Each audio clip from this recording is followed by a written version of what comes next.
नीचे इसको जा रहा है, ऊपर नहीं जा रहा।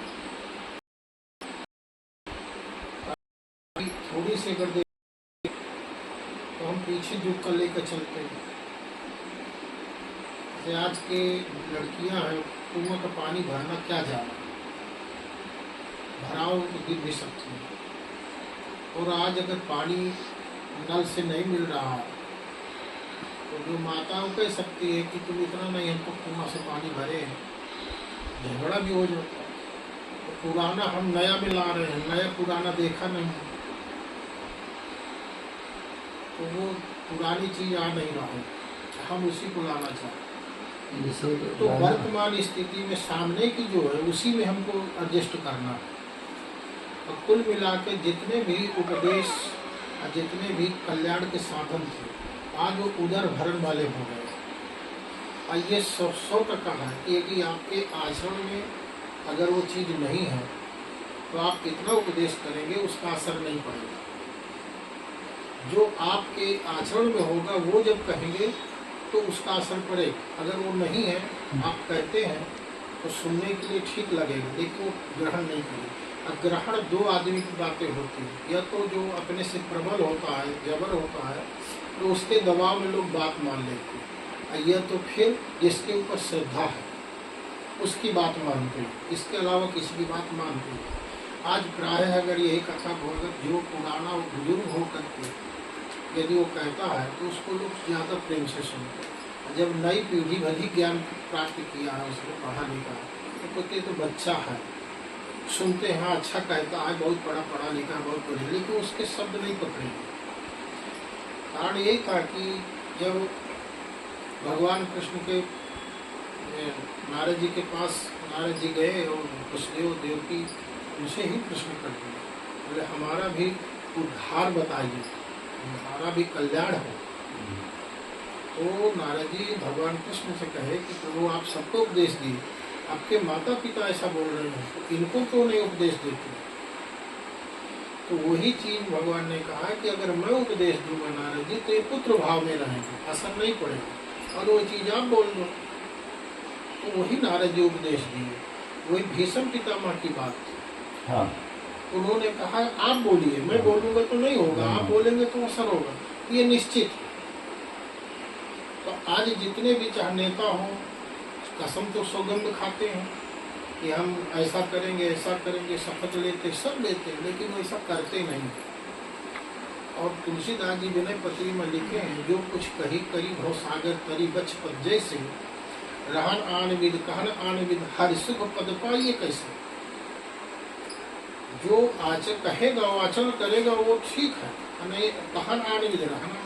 तो आजकल रहन और कहन में अंतर हो गया, इसलिए सब परेशान है, सब ऐसे हैं, सब परेशान है। जैसे चाहे नेता हो चाहे अपने ब्राह्मण भी हो, बोलते हो रोग की स्थिति। अभी आप 100% देखिए, मैं एक प्रश्न मेरे अंदर है कि पहले शिखा सूत्र के लिए लोगों ने क्या क्या कर दिया। आज हम लोग शिखा भी छोड़ दिए, चंदन भी छोड़ दिए, जनेऊ उतार दिए। क्यों उतार दिए? दाढ़ी भी ऐसे लोग रखाने लगे।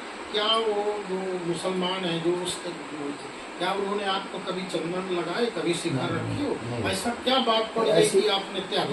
महोदय देखिए, जैसे क्या है कि कच्चे घड़े को जो हम चित्र बना देते हैं, पकने पर वो मिटा नहीं सकते। मुसलमानों का देखा जाए तो उनके अभी आज ही जो कथा हमारी पूरी हुई है, वहाँ के लिए मैंने कहा कुछ सामग्री हमारे घर पे पहुँचाना है। तो उसने कहा कि हम 1:30 बजे के बाद पहुँचाएँ, जुम्मा में जाना है। क्यों जाना है? क्योंकि बचपन से वही ट्रेनिंग दिया जा रहा है, वो कहीं अलग नहीं होने पाए, उसमें बधे रहे। हम लोगों के यहाँ क्या है कि अपनी माँ वर्तमान की जो नई पीढ़ी की है, वो खुद ये कहती है कि बेटा कोई अपने इच्छा अनुसार कोई फ्रेंड बनाए, लड़की फ्रेंड, स्त्री दोस्त बनाए, ये माँ की स्थिति। और दादी भी आजकल ऐसी अपने पुत्री पौत्री के लिए कहती है। तो जबकि मुल्लों में ये नहीं है, मुस्लिमों में ये नहीं है। उनके वहाँ तो अगर वो कह दिया और इमाम कह दिया तो वो होना है पक्का। जबकि हमारे में क्या है कि बहुत जो भी मत छो जा जैसे कहते। अब क्या है कि तब भी पानी प्यास हमारा बुझाती थी, आज भी पानी ही प्यास बुझा, भले ही उसको हम मोटर से निकाल देंगे। और ये जनेऊ शिखा इत्यादि की बात बचेगी तभी जब हम अपने उसके लिए कुछ नई शिक्षा करेंगे, जरूरी नहीं है कि गरुड़ जितना मक्खी उड़ पाए, हमारा जो है कि आप उसके साथ कुछ रखेंगे नहीं तो हमको कुछ उसमें संशोधन का मौका नहीं मिलेगा। देखिए, जब हम अपनी रेखा मर्यादा की रेखा पार कर दिए ना, तो फिर हमारा पतन निश्चित है। निश्चित है।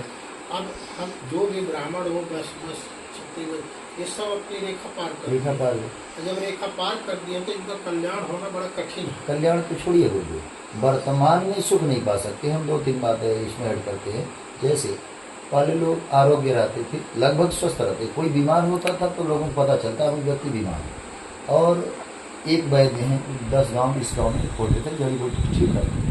आज डॉक्टरों को कोई गिन नहीं सकता, एक शहर के डॉक्टरों को गिन नहीं सकता, और रोगों को भी नहीं, एक ही शरीर के रोगों को नहीं गिन सकता। ऐसी स्थिति दवा होने और डॉक्टर होने पर बढ़ती जा रही है। और दूसरी बात, इसलिए अब संविधान की जो धारणा अपनी है, इसको अगर हम अध्ययन करते हैं, है ना, तो इसमें हमें ऐसा लगता है कि उत्तरोत्तर गृह युद्ध बनते जाएंगे, और पूरी तरह चरित्रहीनता का अगर पाठ कोई पढ़ाने वाला है तो कानून, कोई पढ़ाने वाला है क्यों?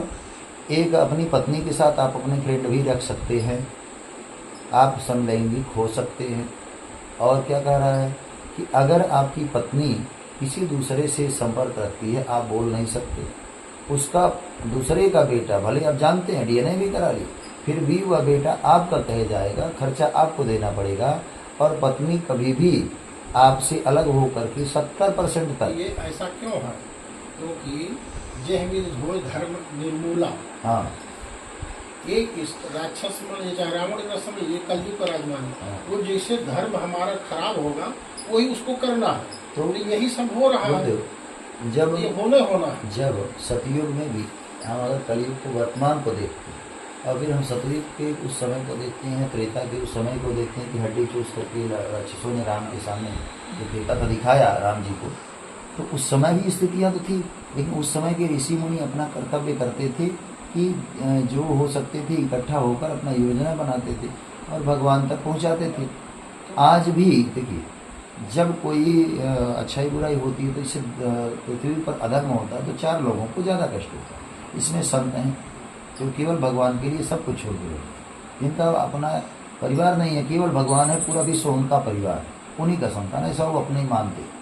हमारा ब्राह्मण समाज है, जो वह ब्राह्मण जो अपना त्याग, तपस्या, संध्या गायत्री, अग्निहोत्र इत्यादि करते हैं और वेद का मार्ग सुरक्षित रखना चाहते हैं, वेद इत्यादि ही उनकी पोषण का इस लोक में और परलोक में भी कारण है। और पृथ्वी और गौ, इनको कष्ट होता तब भगवान को पीड़ा बड़ी होती, इसीलिए वो अवतार लेते हैं, जैसे विप्रदेन इत्यादि कहा गया है। तो ऐसी जब अंधेरा होगा तभी रोशनी होगी, तभी रोशनी होगी। अभी अंधेरा नहीं हुआ है। अभी जो भी भ्रष्टाचार भाव संसारा धर्म सुनिए नहीं काना, अभी तो बहुत कथा पुराने हो रही है। हाँ। अभी रात ही नहीं आई है, और रात होने के सब लक्षण है। जब रात होगा तो सवेरा होगा, ये तो सही है, लेकिन रात होने के पहले हम व्यवस्था तो करते हैं ना कि 6 बजे तक हम कार्य करेंगे, उसके बाद हम आराम करेंगे। व्यवस्था करेंगे ना, तो व्यवस्था लालटेन जलाने से और ये रोशनी जलाने से सूर्य की रोशनी नहीं पाएंगे, वो रात्रि की आप अंधेरा नहीं दूर कर पाएंगे। सुन लो, पूरा नहीं हो पाएगा, जल तो रहा है सब। ये जब सूर्य उदय होगा, कोई ऐसा महापुरुष जब होगा तभी होगा। आप अपनी अपनी उजेला अपने अपने घर में कर सकते हैं, लेकिन संसार का अंधेरा आप दूर नहीं करेंगे। संसार का अंधेरा जो हम जिसकी चिंता सब कर रहे हैं, ये नहीं होगा। अपना होगा, थोड़ी थोड़ी और धर्म बना सकते हैं अपने संपर्क में, उनको हम उपदेश दे सकते हैं, वो थोड़ा 2-4-5 लोग सही कर्म कर सकते हैं, वो रहेंगे। एकदम अंधेरे से तो उजेला कुछ है ही ना, रास्ता तो दिखेगा। ये ऐसा होता रहेगा एकदम, ये नहीं है कि घोर अंधकार हो जाए, ऐसा नहीं होगा, लेकिन वो ऐसे रहे। जैसे अभी स्त्रियों में, और दूसरी बात, आप एक बात और ध्यान रखो, जैसे कहते हैं कि सुनार के पास 2-4 बार सोना ले जाओ तो पीतल बचता है। हमारे जो ग्रंथ हैं कथा में, आजकल उनका कोई व्याख्या नहीं है, मनमुखी कथाएं हो रही है। तो जो नई पीढ़ी है वो यही सोचती है यही हमारे ग्रंथ है, यही उपदेश है, इसलिए तर्क वितर्क करके बैठे गए। अगर हम पूरे अपने शास्त्रों को ज्ञान दें और उनके तर्कों को खंडन कर दें, उनके उत्तर, तो वो आपको मानेंगे। वो तर्क करते हैं, हम सब ग्रंथ हमारे तर्क वाले, बिना तर्क के वो कुछ होने वाला नहीं। अभी- हम उत्तर नहीं दे पाते क्योंकि हम खुद नहीं पढ़े हैं। आपके मिलने से पहले हम लोग वहीं ये पुल है ना बगल में, पेट्रोल पंप के पहले, वहाँ हम लोग गन्ना का जूस लेकर हमने पी लेते थे। एक कोई लगभग दलित वर्ग का रहा होगा, धोती आप बहुत बढ़िया पहनते हैं, बहुत बढ़िया धोती पहनते हैं, बहुत ही बढ़िया पहनते हैं। मैंने कहा हाँ हम लोगों का काम ये है। बोले काम क्या है? मैंने कहा हम ब्राह्मण हैं, ब्राह्मण कर्म करते हैं। बोले ब्राह्मण कौन होता है? ऐसे ही चलते ही बस। तो उसको लंबा सारा बात उसको समझाए और तब वो लास्ट में जाते समय झुका और प्रणाम किया। बोले कि हाँ हम गलत चल रहे हैं। हमने कहा देखो, मूर्ख से मूर्ख की भी बात पूरी तरह सुननी चाहिए। अगर 7 पीढ़ी पहले हमारे पिताजी आपको मारे थे कि आपके पिताजी हमारे पिताजी, कौन जानता है? वर्तमान में देखो, जो सुनो उस पर तर्क करो, गलत हो तो छोड़ दो। उसने सर स्वीकार किया। हाँ